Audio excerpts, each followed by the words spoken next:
Happy Friday. So 6 or 7 years ago, I was on a call, a weekly call with a group of pastors, and one of the guys on the call, named Dave, said, I got to tell you this story, what just happened to me last week. And he was a pastor in California.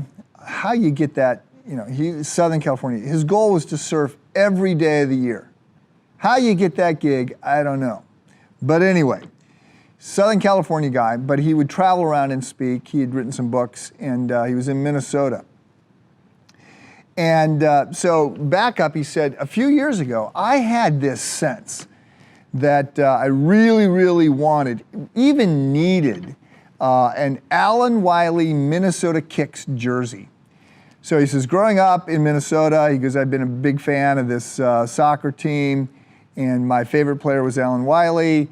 And, I used to have a jersey because I decided I wanted one. He goes, well, I started looking and I couldn't find one anywhere. And I looked and I looked and I looked, and he says, I'm searching everywhere. I'm calling, people. I mean, the whole league is defunct by now. He says, I cannot, online, nowhere can I get an Alan Wiley Minnesota Kicks jersey. He said, but there was a woman in our small group that was sort of a professional clothing designer. And he says, so I took pictures of this jersey to her and I said, will you make me this jersey? And she said, actually, no, that stuff is all sort of, trademarked and copyrighted and whatever. It would be illegal for me to make it. He said, so I retained a lawyer, and he goes, and I went about getting the rights in order to make one Alan Wiley Minnesota Kicks jersey. He said, after I got that, he goes, I had to talk with the old owner, and because I got permission to make one. And he goes, and she made me this one. He goes, I never could bring myself to tell my wife how much money I had spent on this jersey. But he says, and then here's the problem. He goes, the Minnesota Kicks were big in the 70s. He says, the colors were horrendous, ugly 70s colors. And he says, but I now finally had it. And he says, I didn't know what to do with it. He goes, so he says, so last week I'm flying to Minnesota and I'm speaking at this, I think it was a prayer event actually, and it's an outreach event. He goes, I'm speaking at this thing, and he says, I decide to put on, to pack the jersey.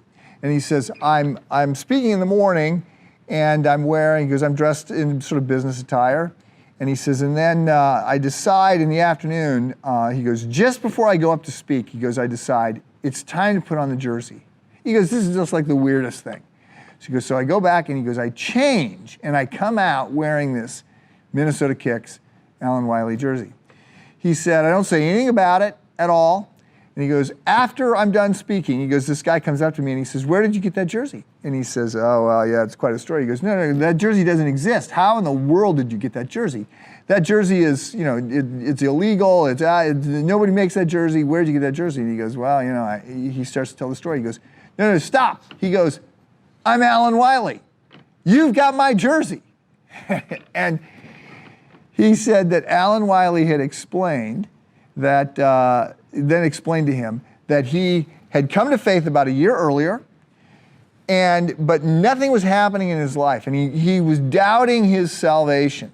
He was doubting that God was real. And he says, I sat in the parking lot of this church an hour ago before I came in. I came in late. I didn't even know who you were because you were already speaking. He goes, I'm sitting in the parking lot, and I said, God, if you're real, I need to know.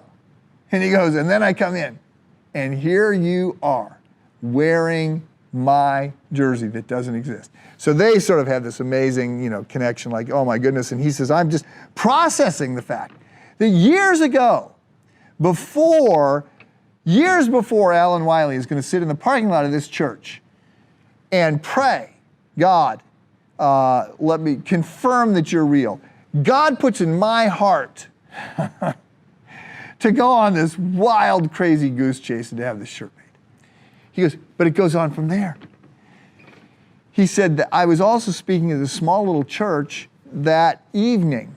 And he goes, it's on the other side of town. He goes, I'm telling the story about this. And he said, Alan Wiley is there. He had no idea I was going to be there. That's the church he normally goes to. So he stands up and he says, I'm right here. And he comes up and he goes, we tell this story, an amazing story of God answering prayers before they were prayed. So, why pray? I hope that story gives you some energy. Have a great weekend.